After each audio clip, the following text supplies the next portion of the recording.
on the road once more, as you can see. And like I predicted, we're paying for nice free summer weather with rain.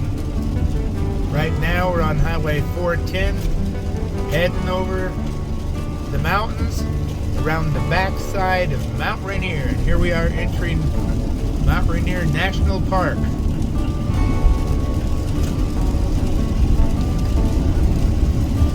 So this will take us up to a cutoff that goes to Sunrise, which is 6,000 feet elevation, the highest park point you can go to driving.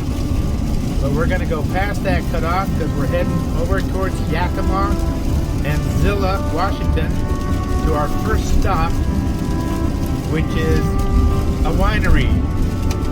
This road is bumpy. Well, we're getting up here close to Chinook Pass before we drop over to the east side of Mount Rainier. Boy, it went from raining to snow. There's still a lot of snow up here. They just recently opened Chinook Pass. And you can see, for late in the spring, there's still a lot of snow up here. And it's freezing. It is beautiful up here, though.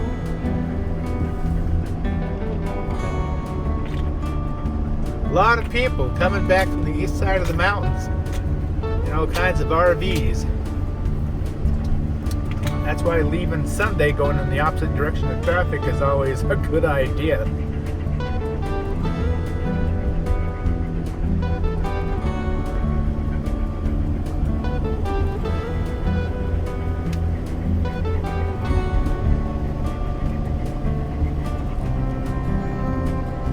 Lots of waterfalls coming off the mountain cliffs here, but few places you can safely pull off without blocking traffic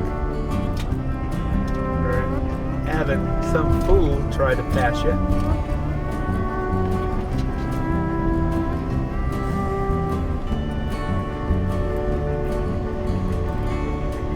Whoa. You can see where some people hit the rock wall here and knocked it off. And it's several hundred feet drop down to the bottom. When we get up here to Chinook Pass, there's a huge overpass and log bridge.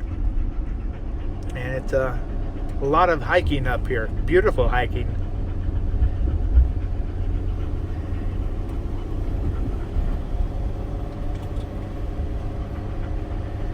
Oh, just slow and easy. No hurry, no rush. Drive safe, enjoy the scenery. Got nobody behind me because they're all going in the opposite direction.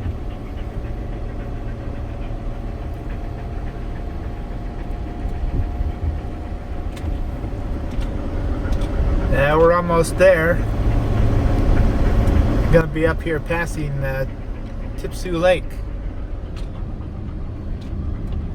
See, it's pretty darn deep up here. Snow's as high as my rooftop or higher. Lots of people, lots of cross-country skiers and stuff.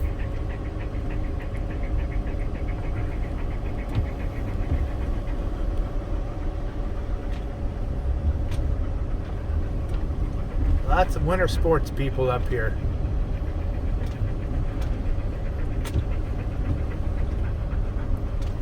There's like Tipsoo down there in that gully.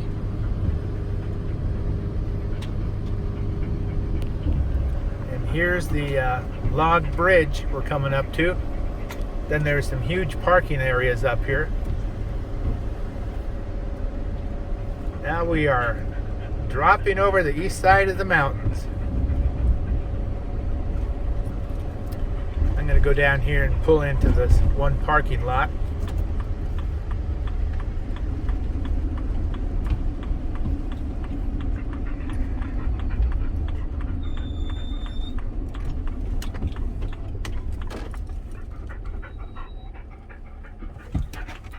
This is one of two large parking areas.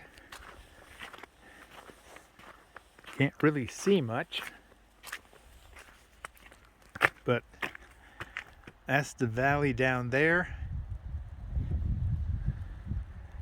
and the 410 highway going east is over there along the cliff.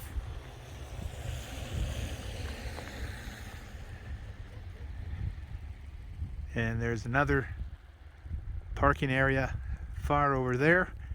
That's for hikers that can hike either up and over to the left here to Lake Tipsu, or they can hike along the ridge here to another lake that I have a video on called Sheep Lake. And if you're an old-time hiker and know where the old trails are, there's a trail up and over this mountain dropping down into the valley below that's still in the state park that has a couple good trout ponds, or lakes I should say, that I've had good luck in the past. But it's a hell of a hike up and a worse of a hike out. So, whew. Well, we've gone to heavy rain to cold and snow. So we'll see how far this goes before we hopefully get far enough into eastern Washington where we find the sun again. But if this was clear, it'd be just heaven. Beautiful. That is Natchez Peak there. There's a trail that goes up and around the back of it. And if you start on this side of it and climb up and over the side of it on the trail, you have a fantastic view of Mount Rainier right in your face as you drop down into Lake Tipsu. So, this is beautiful.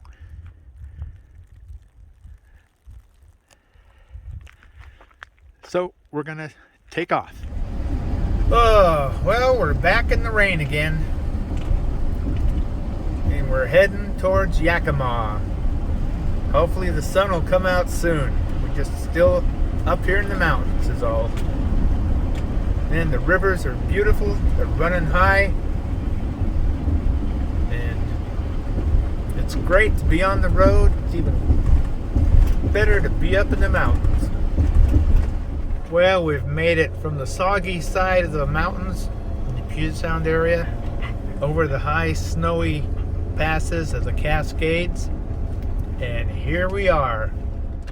Well, we made it to the winery, our first stop on our month-long journey, and they've got a little parking area here before you walk into their home. They have a little grassy area out here with tables and chairs where you can sit and enjoy your wine. This was a very unique setup where we went into a side room from what I thought was the tasting area to a back room tasting area, and they believe in giving you a little taste of different foods along with a little sip of their different wines. So I'll show you that, and it was pretty nice. The sips were what they said, a little sip, and then the tastes were just a little taste.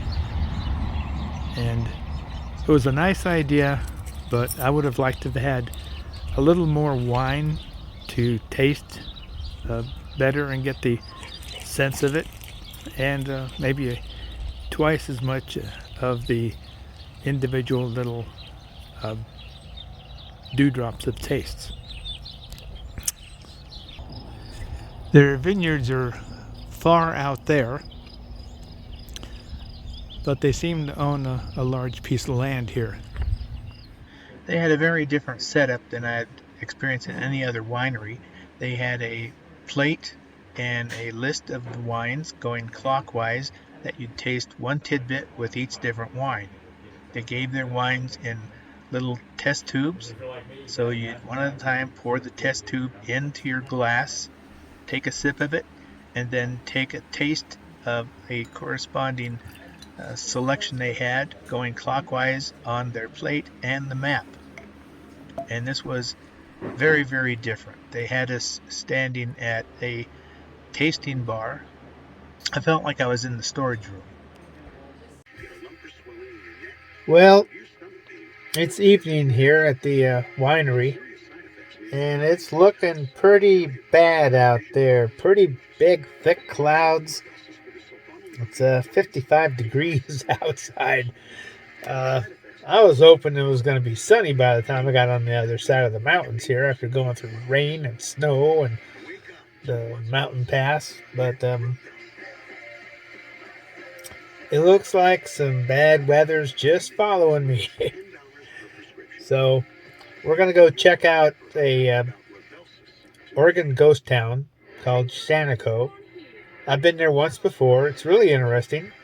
I think I remember they said it was like the wool capital of the world during World War II or something like that.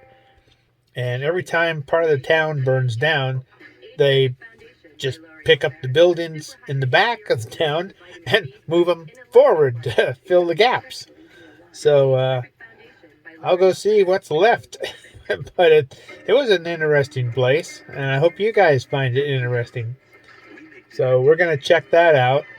And then I think I'm going to go a little further than stay there, because that's rather close. I'm going to go to a BLM campgrounds, I hope, farther into Oregon. And hopefully the weather will change by the time I get to some of these places that I'd like to stay a couple days and really explore. And I might even try my hand at fishing in this one spot that I was at last year that had some nice looking brook trout in it. Wow. So anyway, the dogs finally wore out. They have two 7-year-old black labs here that are just pups that's been playing with the girls. And I think they got a little wore out. But that means I'm going to sleep well.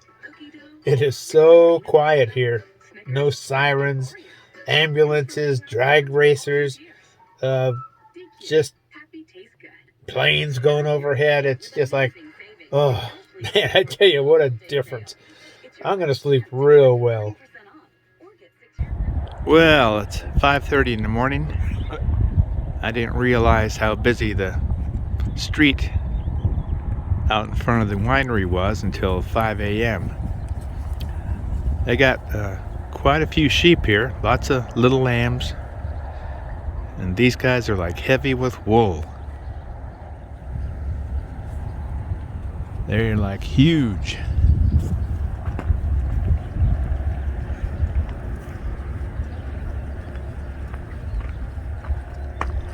You can see some of the little lambs out there looking for breakfast.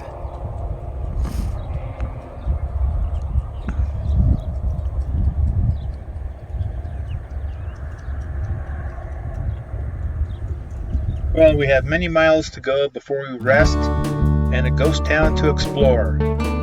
So we'll catch you guys later. Take care and woof woof.